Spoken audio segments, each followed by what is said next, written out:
సువార్త 2వ అధ్యాయం. ఆ దేశంలో కొందరు గొర్రెల కాపరులు పొలంలో ఉండి రాత్రివేళ తమ మందను కాచుకొనుచుండగా. స్తోత్రం చెప్పండి. హల్లెలూయా. వాళ్ళు ఏం చేశారు? తమ మందను కాచుకుంటున్నారు. ఏర్పరచబడిన వారని చెప్పాను. ఆ గొర్రెల కాపరుల్లో ఉన్న మరొక శ్రేష్టమైన లక్షణం ఏంటంటే, ఆ జీవము ప్రత్యక్షమైనప్పుడు, శరీరధారిగా ప్రభువైన యేసుక్రీస్తు వారి లోకంలో జన్మించినప్పుడు తండ్రి యొద్ద నుండి ప్రత్యక్షమైన జీవాన్ని మొదట చూసిన వారు, మొదట ఆ ప్రత్యక్షత లభించిన వారు, ఏర్పరచబడినటువంటి తన ప్రజగా ఉండటానికి ఏర్పరచబడినటువంటి అబ్రహాము సంతానం. రెండవది, పొలములో రాత్రి వేళ తమ మందలను కాచుకుంటున్నారు. రాత్రి వేళ తమ మందలను కాచుకుంటున్నారు. రాత్రి వేళ తమ మందలను కాచుకుంటున్నారు. రాత్రి అనేది క్రైస్తవుని ఆధ్యాత్మిక జీవితంలో రాత్రి అనేది చాలా ప్రమాదకరం. రాత్రి అంటే బైబిల్ కాలమాన ప్రకారం ఏదంటే, ప్రభువైన యేసుక్రీస్తు వారు సిలువ వేయబడి మరణించి పునరుద్ధానుడి తిరిగి లేచిన తర్వాత సంఘస్థాపన జరిగిన కాలము నుండి, అంటే పెంతెకొస్తు పండగ దినమున సంఘస్థాపన జరిగిన కాలం మొదలుకొని, యేసుప్రభు వారు మరణించింది మొదలుకొని, మరలా ప్రభు రెండవసారి బహిరంగ రాకడలో ఒలీవ కొండ మీదకి గగనము చీల్చుకొని అందరూ చూస్తూ ఉండగా, మధ్య ఆకాశం నుండి భూమి మీదకు ఒలీవ కొండ మీదకు దిగి వచ్చే ఆ రెండవ రాకడలో 1000 ఏండ్ల పరిపాలన చేయడానికి భూమి మీద దిగి వచ్చే గడియ వరకున్న ఈ కాలమంతటిని ఏమంటారు? రాత్రి వేళ. ఒక మాట చెప్తున్నాను వినండి. సంఘం ప్రస్తుతం రాత్రి గడియలో ఉంది. అందరూ మాటనండి. సంఘం ఏ గడియలో ఉంది? ఆ రాత్రి గడియ ఎప్పుడు ఆరంభమైంది? ప్రభువైన యేసుక్రీస్తు వారు శిలువలో మరణించింది మొదలుకొని, మరలా ఆయన రెండవసారి భూమి మీదకి రాబోతున్నారు. మధ్యాకాశానికి కాదు. మధ్యాకాశానికి ఎప్పుడు? రెండవ రాకడలో మొదటి ఘట్టం ఏంటి? రహస్య రాకడ. అది మధ్యాకాశంలో జరుగుతుంది. శ్రమల కాలానికి ముందది. 7 ఏండ్ల శ్రమల కాలం తదుపరి ప్రభువైన యేసుక్రీస్తు వారు గగనము చీల్చుకొని 1000 పరిశుద్ధులతో, ఎత్తబడిన పరిశుద్ధులతో ఆయన 1000 ఏండ్ల పరిపాలన చేయటానికి భూమి మీదకి రాజాది రాజుగా రాబోతున్నాడు.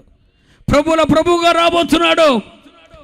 ఆ 1000 ఏండ్ల పరిపాలన చేయటానికి ఆయన భూమి మీదకు దిగి వచ్చే గడియ వరకు, యేసయ్య మరణించింది మొదలుకొని మరలా రెండవసారి ఆయన భూమి మీదకు దిగి రాబోతున్నారు.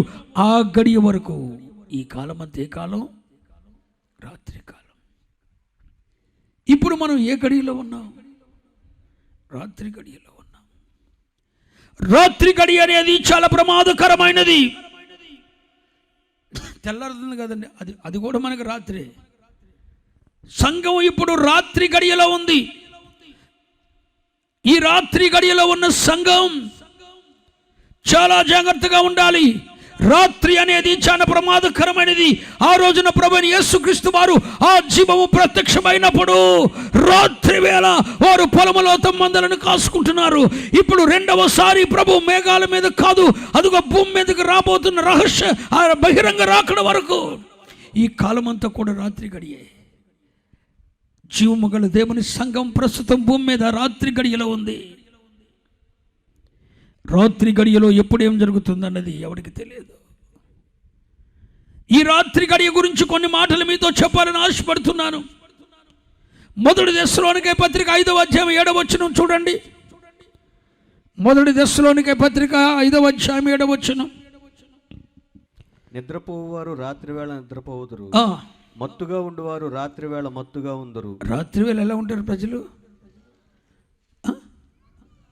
అందరానండి. అంటే ఇప్పుడు సంఘము ప్రభు మరణించినది మొదలుకొని మరలా ఆయన భూమి మీద 1000 ఏళ్ల పాలన చేయటానికి రాజాది రాజుగా భూమి మీదకి వచ్చే వరకు ఈ కాలం అంతా రాత్రి గడి అయితే ఈ కాలం అంతా సంఘం ఎలా ఉంటుంది? మత్తులో ఉంటుంది. మత్తులో ఉన్నవాడికి ఎవడొచ్చాడు ఏం తెలుసు? మత్తులో ఉన్నప్పుడు ఏం జరుగుతుందో ఎవడికి తెలుసు? ఎవడొచ్చాడో తెలియదు, ఎవడు పోయాడో తెలియదు, ఏం జరిగిందో తెలియదు. జాగ్రత్త పిల్లలారా, అపవాది ఇప్పుడే దాడి చేస్తాడు.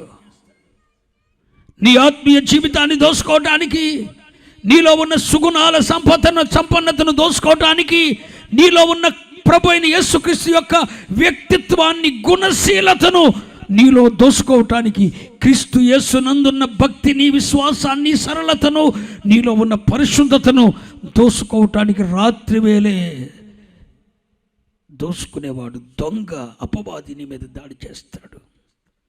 ఎందుకంటే రాత్రి వేళ ప్రజలు ఎలా ఉంటారు? ఈరోజు యావత్ క్రైస్తవ సంఘం మత్తులో ఉంది.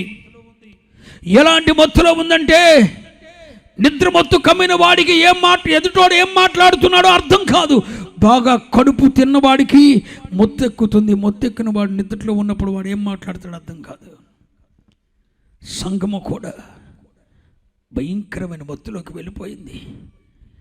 ఏది సత్యబోధో, ఏది అపోస్తల బోధో, ఏది దుర్బోధో, ఏది నిత్యత్వానికి తీసుకుని వెళ్ళే బోధో, ఏది భూమి మీదే మనల్ని ఉంచేసి రాబోతున్న ప్రళయంలో ఉంచే బోధో ప్రజలకు అర్థం కాకుండా సాతాను రాత్రి వేళ మత్తు కలిగించేసింది.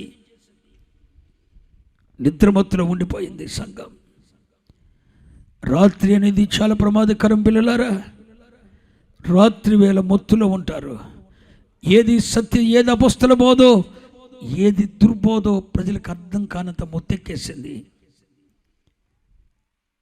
ఏది నిత్యత్వానికి తీసుకొని వెళ్ళే బోధో, దేవుని సంకల్పాన్ని నెరవేర్చే బోధేదో, అబద్ధపు బోధేదో అర్థం కానంతగా క్రైస్తవ లోకాన్ని సాతాను మత్తుతో నింపేసింది. ఎందుకని మత్తులోకి వెళ్ళిపోయారు? ఇది మరొక మాట చెప్తాను. ఈ రాత్రి వేళ గురించి మరొక మాట చెప్తాను.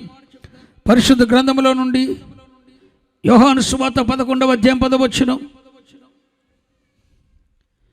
యోహాను సువార్త 11వ అధ్యాయం 10వ వచనం.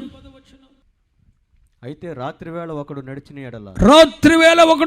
ఎడల వాని యందు వెలుగు లేదు గనుక వాడు తొట్రుపడునని చెప్పాను. హలో, రాత్రివేళ నడిచేటప్పుడు మనుషుడు ఏమవుతాడు చెప్పాలన్నా? అంటే తొట్టిపోయే అవకాశం ఉంది.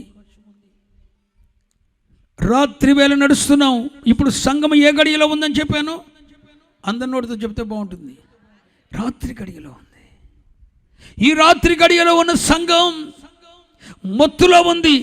ఏది సత్యమో, ఏది అసత్యమో ఎరుగునంత మత్తు, ఏది దుర్బోధో, ఏది సత్యబోధో ఎరుగునంత మత్తు, ఏది నిత్యత్వాన్ని తీసుకుని నిత్య దేవుని సంకల్పాన్ని నెరవేర్చే బోధో, ఏది భ్రమపరిచే బోధో ఎరగనంత మత్తులోకి సంఘం వెళ్ళిపోయింది.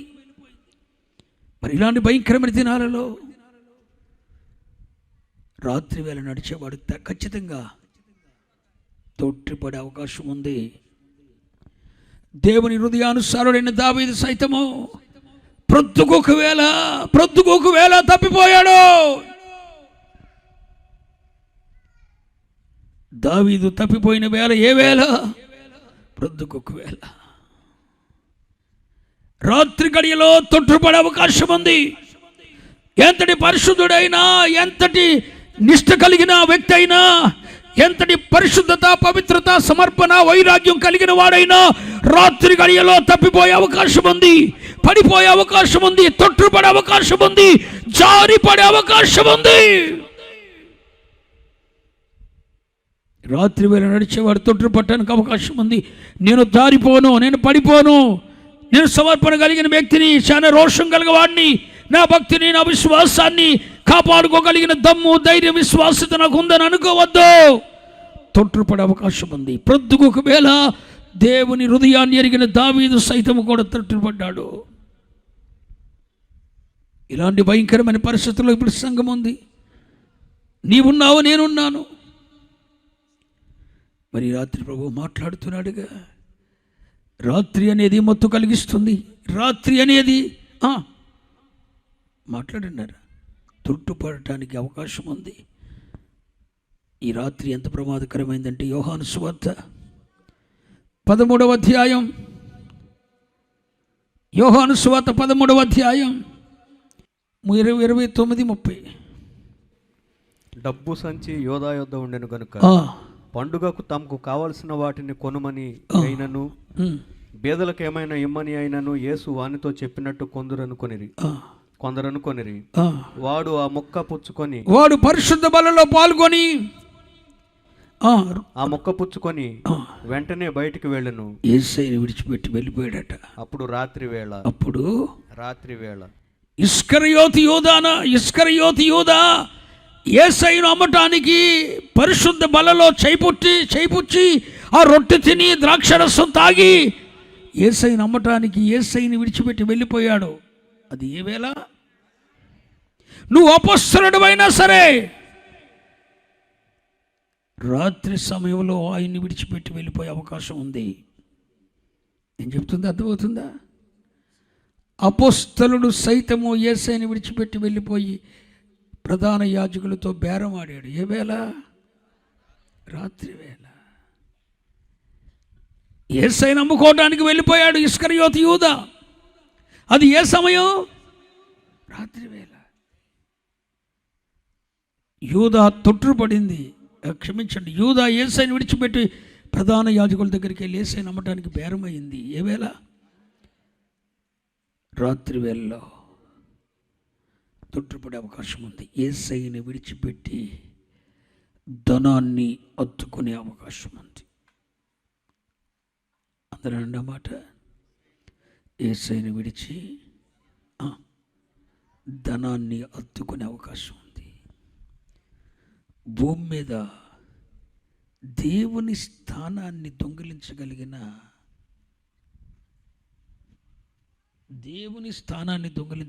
సామర్థ్యత దేనికి ఉంది? ధనానికి ఉంది. యేసయ్య చెప్పాడు, ఒకడు దేవునికి సిరికి దాసుడుగా ఉండలేడు. అంటే దేవుని స్థానం ఏది భర్తీ చేస్తుంది? ధనానికైనా. ఒకడు ధనానికి దాసుడైతే దేవునికి దాసుడుగా ఉండలేడు. దేవునికి దాసుడుగా ఉన్నవాడు. కానీ ఇప్పుడు యూదా అపొస్తలుడు, యేసయ్య శిష్యుడై ఉండి యేసయ్యను విడిచిపెట్టి దేన్ని ఎత్తుకున్నాడు? రాత్రి వేళ ధనాన్ని. అంటే అర్థం ఏంటి? ఇప్పుడు సంఘము రాత్రి గడియలో ఉంది. నీవైనా నేనైనా ఈ రాత్రి వేళ ఆత్మీయతలో తొట్టుపడే అవకాశం ఉంది. ఈ రాత్రి వేళ యేసయ్యను విడిచిపెట్టి డబ్బు కోసం, ధనం కోసం పరుగులెత్తే ఛాన్స్ ఉంది. ఈ రాత్రి వేళ మొత్తుగా మారిపోయి అపొస్తల బోధేదో దుర్బోధేదో అర్థం కానంత అంధకారంలోకి వెళ్ళిపోయే పరిస్థితి ఉంది. ఇంకెక్కువ విషయాలు మీతో నేను చెప్పట్లేదు. ఇప్పుడు సంఘము కూడా ఈ గడియలో ఉంది. మరి రాత్రి గడియలో ఉన్న సంఘమా, రక్షింపబడిన వారలారా, చాలా ప్రమాదకరమైన కాలంలో మనం ఉన్నాం. రాత్రి వేళ మన ఆత్మీయ జీవితం ప్రయాణం అవుతుంది. అరణ్య మార్గమున రాత్రి వేళ మన ఆత్మీయ జీవితం ప్రయాణం అవుతుంది. ఈ రాత్రి వేళ మనం మత్తులోకి వెళ్ళిపోయే అవకాశం ఉంది. తిండి వలనను, ఐకిక విచారముల వలనను, మత్తు వలన మనం మత్తులుగా అయిపోయే పరిస్థితి ఉంది. తొట్టుపడే ఆధ్యాత్మిక జీవితం నుండి పతనమైపోయి తొట్టుపడే అవకాశం ఉంది. ఈ రాత్రి వేళ దేవుని విడిచిపెట్టేసి ధనాన్ని ఎత్తుకునే ప్రమాదం ఉంది. మరి ఇలాంటి రాత్రి వేళ మనం ఏం చేయాలి? ఆ రోజున గొర్రెల కాపరులు ఏం చేశారు? రాత్రి వేళ తమ మందలను దేవుని ప్రత్యక్షత పొందినటువంటి ఆ జీవము ప్రత్యక్షమైనప్పుడు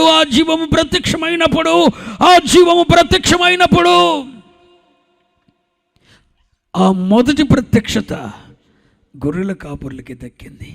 వెళ్ళి తొట్టిలో ఉన్న శిశువును వారు చూశారండి. ఆ జీవం ప్రత్యక్షమైనప్పుడు ఆ మొదటి ప్రత్యక్షత గొర్రెల కాపరులకు లభించింది. ఆ గొర్రెల కాపరులు ఎవరంటే ఏర్పరచబడిన వారు, దేవుని ప్రజగా ఉండటానికి, దేవుని సంకల్పం నెరవేర్చడానికి, యాజక వంశమైన దేవుని రాజ్యముగా ఉండటానికి, అన్య జనులలో నుండి తన ప్రజగా ఉండటానికి దేవుని చేత ఏర్పరచబడిన సంతతే ఆ గొర్రెల కాపరులు. రేపొద్దున రెండవ రాకడలో మొదటి ఘట్టమైనటువంటి రహస్య రాకడలో మధ్య ఆకాశంలో యేసుని ఎదుర్కొనే ఆ ప్రత్యక్షత